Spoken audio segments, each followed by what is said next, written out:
आइल होली न घरे भतारी आइले हमारी अशोक के फगुआ बेकार कइले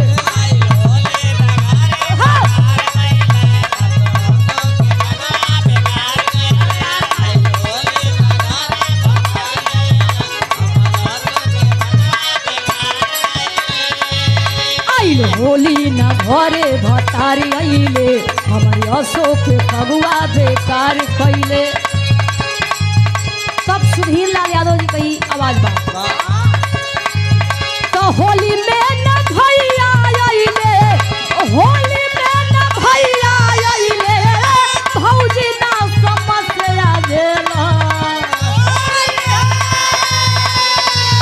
तो होली में न भैया आइले होली में न भैया आइले भौजी ना समस्या देला अरे गोपाया गनवा लेला होलिया लेके खेला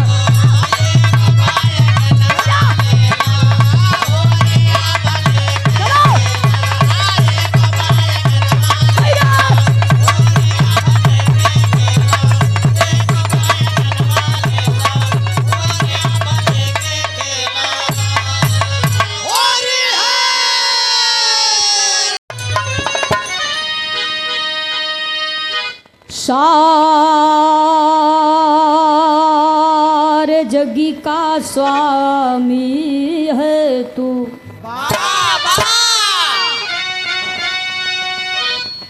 तू ही मेरा सहारा है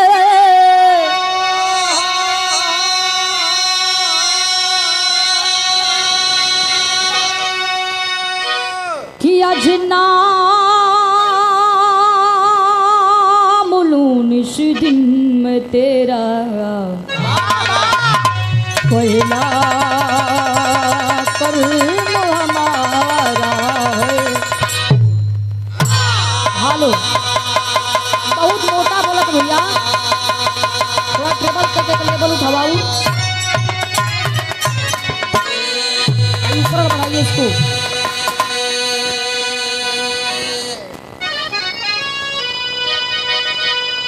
कि तू ही मंदिर और मस्जिद ना ही गिरजा घर मिले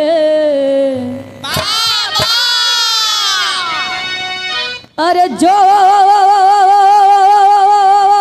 शरण में सर झुकाए तेरा ही बस बर मिले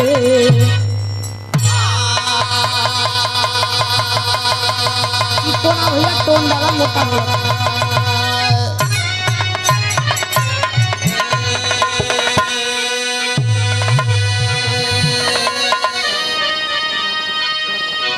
हे प्रभु आनंद दाता अरे ज्ञान हमको दीजिए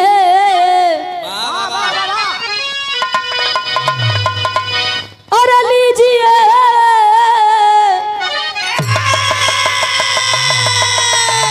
हमको शरण में हम सदा चारी बने वाह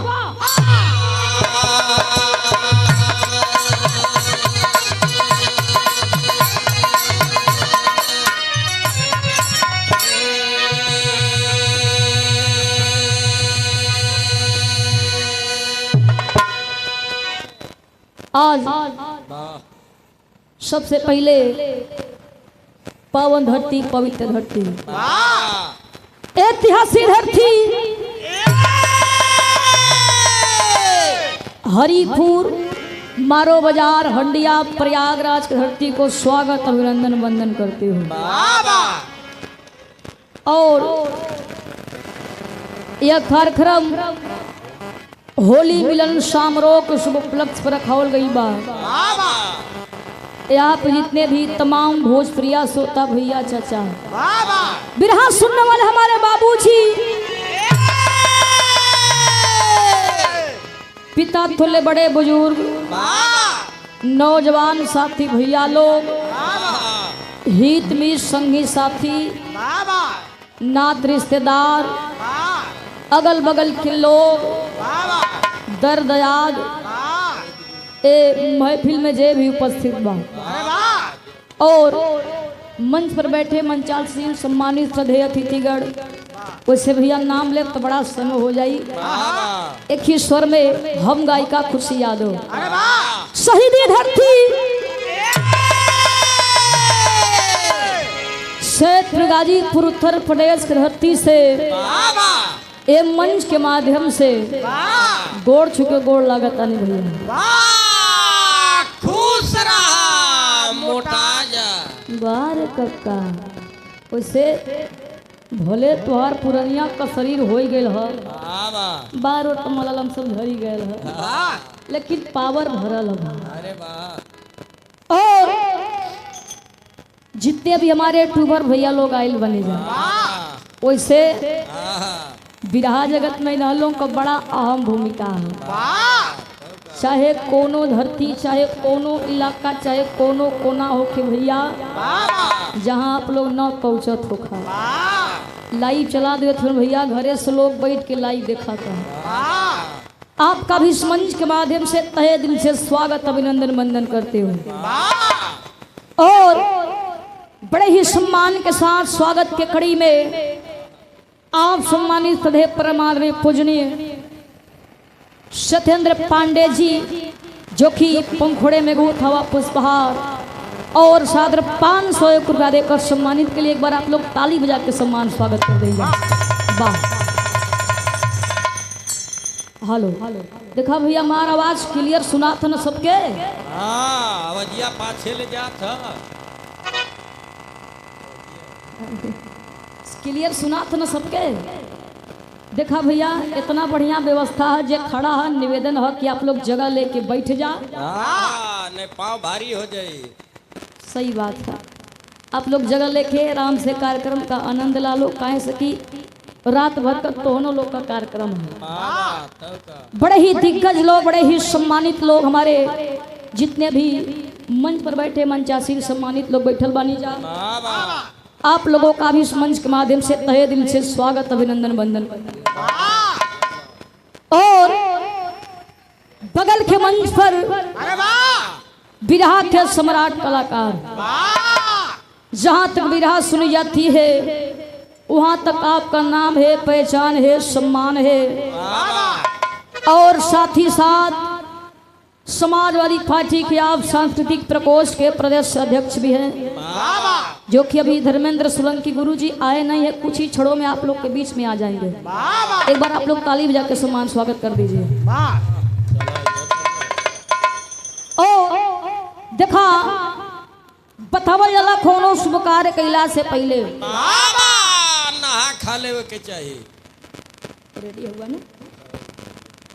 बतावा जला कोनो शुभ कार्य कैला से पहले लोग अपने अपने इष्ट देवता के याद कर लेवेला। जैसे में अगर धन चाहेला तो माई लक्ष्मी जी का पूजा करल जाला। अगर बल चाहेला तब बजरंगबली का पूजा करल जाला। अगर स्वर साधना चाहेला भैया तो हम जैसन कलाकार, हम जैसन गवैया बजवैया, चाहे चढ़वैया, मतलब गाड़ी घोड़ा का। देखा भैया बात कहना था मत, ये लोग गाड़ी घोड़ा का बात करता है। वैसे अगर कोनो नया मनई होखे, नया गाड़ी होखे भैया, नया चलवैया होखे, तो माई से भगवान भोलेनाथ जी से मनवला कि हे माई जैसे गाड़ी को निके निके चढ़ी उतर जाए, वैसे निके निके उतर जाए। मास्टर अब देखा बड़ा समय होता लोग बड़ा परेशान हुवन और 2 लाइन स्वामी जी के दरबार में लेके चला। आवा करा जा हालो हालो छे हालो